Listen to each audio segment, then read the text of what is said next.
So this was about the introduction of the technical things. Now what I suggest you is कि आपको दिखेगा कि हमारे India में जैसे जैसे हम टेक्निकल ग्रोथ की बात करते हैं वैसे वैसे हमारी इंस्टॉल कैपेसिटी हर साल बढ़ती जा रही है, क्योंकि हमारी पॉपुलेशन के हिसाब से हमारी जो एनर्जी की डिमांड है वो भी बढ़ती जा रही है। लेकिन इसके एडवर्स डायरेक्टली और इनडायरेक्टली चीज़ें क्या हैं, इसके अफेक्ट्स क्या हैं? तो इसका जो मोस्ट ऑफ दी आप जो देखते हैं असर जो देखने में आ रहा है वो क्लाइमेट चेंज में आ रहा है।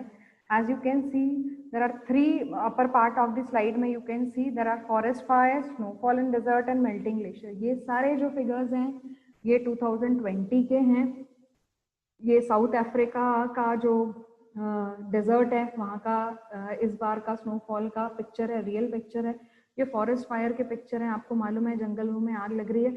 हालांकि पुराने अमेजन वगैरह में आग हमेशा से लगती रही है, लेकिन वो बहुत कंट्रोलेबल स्टेट में थी। आपने लास्ट ईयर देखा होगा कि ऑस्ट्रेलिया में बहुत ज़्यादा जो है वो अफेक्ट हुआ। इससे बहुत सारे जानवर जो हैं वो बहुत अफेक्ट हुए। बहुत सारे जानवरों की डेथ हो गई, बहुत सारे मर गए, बहुत सारे जल गए, बहुत सारे फ्लोरा एंड फौना जो है वो डिस्ट्रॉय हो गए जंगलों के। और अभी रिसेंटली कैलिफोर्निया में तो आप देखिए कि कोई सा कॉन्टिनेंट बच नहीं रहा है, राइट? तो ये सारे जगह के ये ड्रॉबैक्स हैं, राइट? कैलिफोर्निया मतलब यूएसए, ऑस्ट्रेलिया, अमेजोन मतलब ब्राजील, ये सब जगह जो है साउथ अमेरिका, ये सारे जगह फॉरेस्ट फायर्स भी आ रहे हैं। और ये आप जो लास्ट सीन देख रहे हैं ये पानी वाला, दिस इज ऑफ वेनिस। आपने कई सारे लोगों ने वेनिस देखा होगा मूवीज की शूट में, और वो वेनिस पानी पे ही बसा हुआ है और लोग नाव लेके चलते हैं। लेकिन वेनिस इतने सालों से एस्टैब्लिश्ड है, लेकिन कभी ज़्यादा प्रॉब्लम नहीं आती थी। लेकिन ये रिसेंट स्टडीज़ में देखिए बारिश में ऐसे फ्लड आ रही है। क्यों आ रहा है? क्योंकि हमारे ग्लेशियर्स जो हैं आर्कटिक रीजन्स के, अंटार्कटिक रीजन्स के, वो क्योंकि हमारा इंडिया का क्या बोलेंगे, वर्ल्ड का जो टेम्परेचर है वो 1.5 से इंक्रीज हो गया है। तो क्या हो रहा है, पूरे जो पोल्स की जो स्नो है वो सब मेल्ट होकर के पानी बन करके नदियों में, पहाड़ों में, और वाटर लेवल हमारे सी लेवल बढ़ा रही है। तो एक एग्जाम्पल भी आप देखिए, और अगर इसी रेट से बढ़ता रहा, इसको कंट्रोलिंग नहीं किया गया तो क्या होगा। ये एक नीचे जो एक कोट है, ये है by doctor Faith Birol, IEA executive director. Who is he? तो ये जो IE है ये इंटरनेशनल एनर्जी एजेंसी है जो पूरा ध्यान रखती है कि वर्ल्ड में कितनी एनर्जी जनरेट हो रही है, कितना एनर्जी का डिमांड है, कितना सप्लाई है। बोल्ड में मैंने लिखा हुआ उनका quote, the world urgently needs to put a laser focus on bringing down the global emission. This call for a grand coalition encompassing governments, investors, companies and everyone else who is committing to tackling climate change. मतलब हम जो electricity produce कर रहे हैं उसके बहुत ज़्यादा drawbacks हैं। हम उसको केवल एक साइड से देखते हैं कि हमारा करियर ग्रो होगा, ज़्यादा बार प्लांट आएंगे, ज़्यादा रोजगार आएंगे, बट हम ये भी देखें इसके साथ में कितने सारे चैलेंजेस भी आते जा रहे हैं, राइट? तो IIT बॉम्बे के एक प्रोफेसर हैं। हम कभी किसी एक्स्ट्रा क्लास में सिलेबस के अलावा भी कभी आपका जब भी मन होगा कि क्लास नहीं पढ़ना है, या आपका जब भी कभी मन होगा कि हमको आज कुछ डिफरेंट पढ़ना है, या टाइम शेड्यूल के अलावा आप चाहते हैं कि एक्स्ट्रा क्लास इस विषय पे, क्योंकि ये थोड़ा सा सोशल रिलेटेड वर्क भी हो गया, सोशल कॉज से, नोबल कॉज से रिलेटेड। तो IIT बॉम्बे के एक प्रोफेसर हैं, उन्होंने एनर्जी स्वराज फाउंडेशन अभी अपनी लीव लेके, चेतन सिंह सोलंकी सर उनको सोलर मैन ऑफ इंडिया भी कहते हैं, he is working towards energy sustainability. तो हम कभी लास्ट क्लास में कभी इस पर डिस्कस करेंगे। So these are the adverse effects. So being an electrical engineer, this is our prime responsibility to save energy also. The energy save is energy generated. ऐसा कहा जाता है, राइट?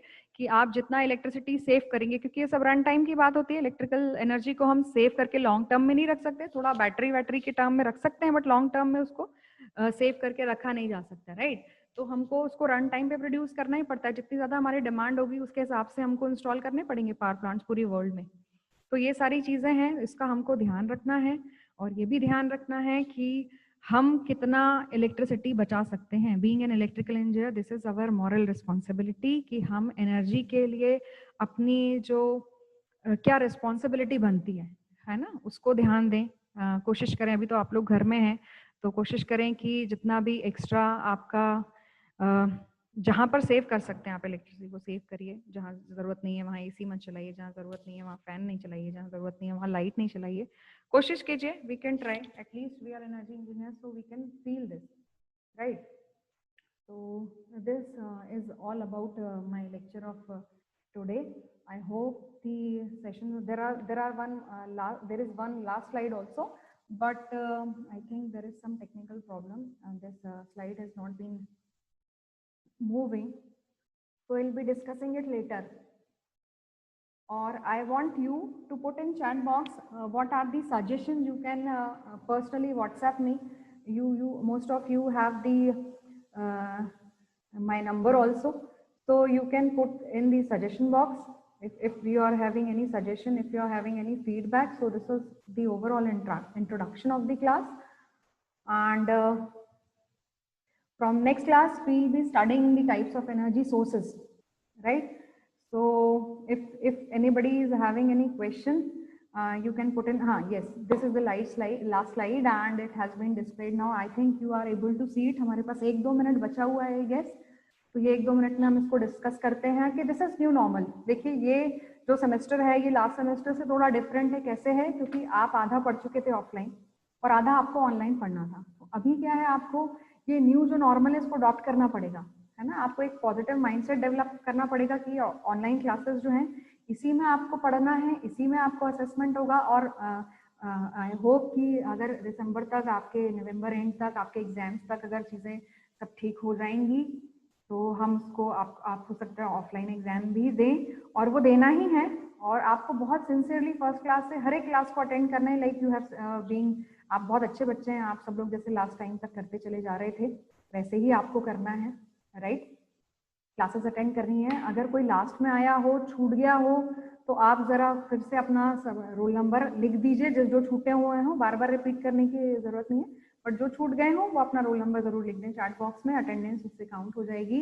तो इसका एक पॉजिटिव माइंडसेट बनाइए. एक पीसफुल प्लेस जो है वो अपने घर में सेलेक्ट कर लीजिए जहाँ आप स्टडी करेंगे ऑनलाइन. और जब तक आप नहीं अपनी इंपॉर्टेंस क्रिएट करेंगे ऑनलाइन क्लासेस की, तब तक वो फैमिली में भी वो अडेप्टेबिलिटी या वो सीरियसनेस नहीं आएगी. So it's you who have to make it very sincere because it's your life, right. So I suggest you to make a separate register for every subject. जब भी हम क्लास ले रहे हैं तो आप रजिस्टर में नोट डाउन कीजिए. आप हर एक जो पीपीटी है उसको हम आपको दे ही देंगे, उसको एक बार स्टडी करके रिवाइज करने की कोशिश कीजिए. और आपको जो भी करना है, you have to do it now, you have no other option. मैंने उसमें बोल्ड करके लिखा भी हुआ है कि अब ये जो पैटर्न है इसी में आपको स्टडी करना है. अभी आपके पास कोई और ऑप्शन नहीं है. And 7 very important thing that you have to be very responsible about your own decisions, right? I mean there are many classes which are being running and बहुत सारे लोग हैं जिन्होंने लॉकडाउन में भी काफ़ी सारे अच्छे अचीवमेंट किए हैं. ऐसे बहुत सारे स्टूडेंट भी हैं, बहुत सारे प्रोफेशनल्स भी हैं, बहुत सारे टीचर्स भी हैं. तो ये आपको डिसाइड करना है. आपको टेकन फॉर ग्रांटेड नहीं लेना ये सिचुएशन, क्योंकि ये जो सिचुएशन है ये हमेशा रहेगी, राइट. तो ये देखना है आपको, और you have to craft your future ultimately. ये आपको ही क्राफ्ट करना है. सो